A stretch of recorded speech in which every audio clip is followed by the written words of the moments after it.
Buenas amigos y amigas de la historia, bienvenidos a Mini Biografías Históricas. En este video les voy a hablar de la sultana Hürrem del Imperio Otomano, también conocida como Roxelana, que en Occidente la conocemos gracias a la serie o novela turca El Sultán Suleimán o El Sultán. Hürrem fue una esclava que logró su libertad y luego casarse legalmente con el Sultán Suleimán el Magnífico, y que ganó poder y dio comienzo al sultanato de las mujeres.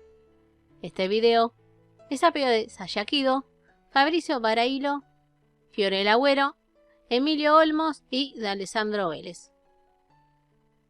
Alexandra o Anastasia Lisovska se cree que nació entre 1502 a 1506 en Rogatyn, actualmente en Ucrania, y en ese momento Reino de Polonia.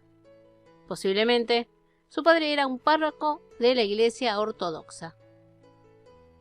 A la edad de 10 años fue capturada por los tártaros y luego vendida al Palacio de Crimea, y para 1517 a 1519 fue regalada como esclava en el harem del entonces sultán otomano Selim I, pero como odalisca. En 1520 se convierte en sultán Suleimán I el Magnífico, y aunque no se sabe cómo fue el encuentro entre el sultán y ella, sí se sabe que Suleimán cayó rendido.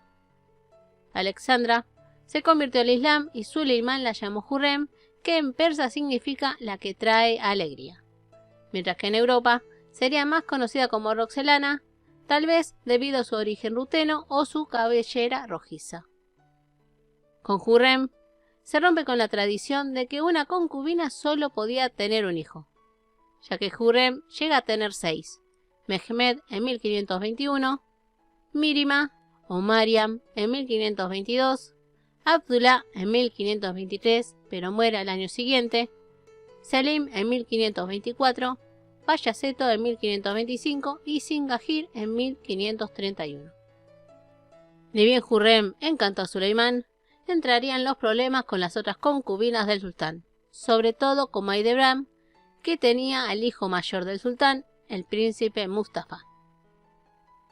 Hürrem se convirtió en la concubina favorita de Suleimán, desplazando a Maidebran. Y entre ellas habría fuertes choques que trató de mantener a raya la entonces valide Ayse Sultán. Era tanto el amor que le tenía el sultán que le terminó escribiendo poemas a Hürrem, pero lo más importante que entre 1528 a 1534 le otorgó la libertad y se casaron legalmente, rompiendo otra regla que un sultán no podía casarse con una concubina. Ya en 1534, cuando fallece la valide sultán, Hürrem no tiene más poder y ya en 1533 Maidebran estaba en Manisa junto a su hijo como gobernador. En 1536 es ejecutado el gran visir Ibrahim Payá. Se dice, pero no hay pruebas de que Hürrem tuvo mucho que ver con la ejecución.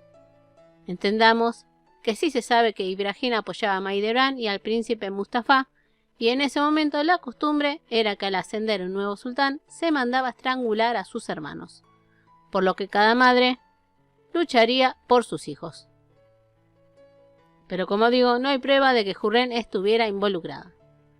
También, durante la vida de Hürrem comienza el sultanato de las mujeres debido al poder que obtenían, aunque siempre puertas para adentro ya que no podían ejercer ningún puesto político.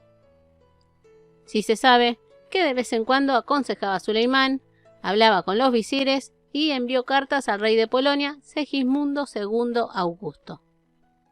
También, Hürrem fue la primera en tener el título de Aseki y se rompió con la costumbre de que la concubina debía acompañar a su hijo cuando era nombrado gobernador. En este caso, su hijo mayor, Mehmed, en 1541, fue gobernador de Manisa, pero Hürrem no lo acompañaría, quedándose con Suleimán y su hijo menor Singahir, que había nacido con una discapacidad que lo sacaba como posible sucesor.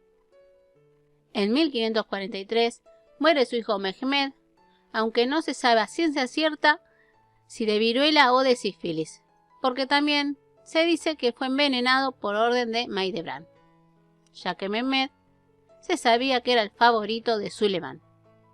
Pero como digo, no hay prueba de que haya sido envenenado.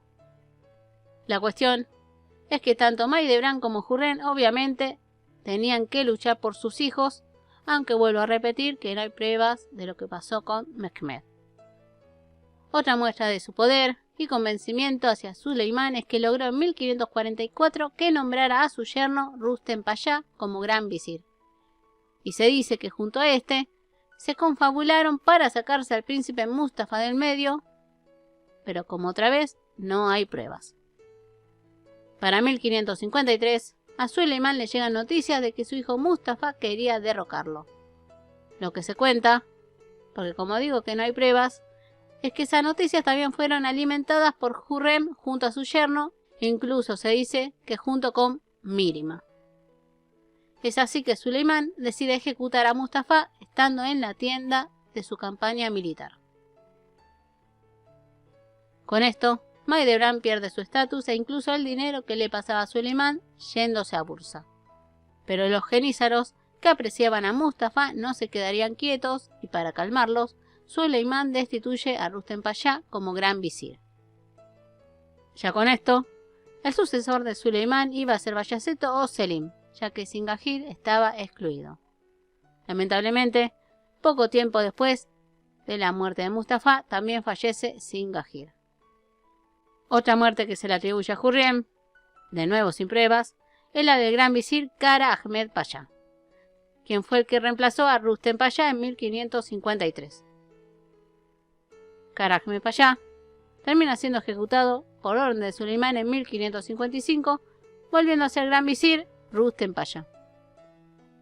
Para ese momento, crecía la rivalidad entre Bayaceto y Selim, que si no llegó a mayores fue gracias a Hürrem. Hürrem, desde que fue la esposa legal, no solo se preocupó a nivel político, sino también cumplió con sus deberes de consorte. Realizaba donaciones, mandó construir fundaciones de caridad, mezquitas, madrazas, fuentes, un hospital para mujeres, también los baños de Roxelana y 2 comedores de beneficencia. Hürrem muere el 18 de abril de 1558, teniendo aproximadamente entre 53 y 56 años, y se cree que de cáncer de ganglios, siendo enterrada en su mausoleo al lado del de su marido. Luego de su muerte, la disputa entre sus 2 hijos se agudizó, siendo Bayaceto ejecutado en 1561. Hürrem es considerada una de las sultanas más poderosas del Imperio Otomano. La primera esclava en ser la esposa legal de un sultán, quien rompe con muchas reglas como la cantidad de hijos y acompañarlo como gobernador. Hürrem tuvo mucho poder, pero nunca sabremos si tuvo que ver con la muerte de Ibrahim Pashá, el príncipe Mustafa y Kara Ahmed Pashá. Mi opinión es que peleó por sus hijos, porque sabía bien qué pasaría si ascendía a Mustafa, aunque también pienso que sabía que al ascender uno de sus hijos, el otro superviviente seguiría el mismo destino de este príncipe. Me gustaría que me contaran qué piensan ustedes sobre ella, si tuvo algo que ver o no. Espero les haya gustado el video. No se olviden su like y de compartirlo, que créanme que me ayudarían muchísimo. Les mando un fuerte abrazo y nos vemos en el próximo video. Besos.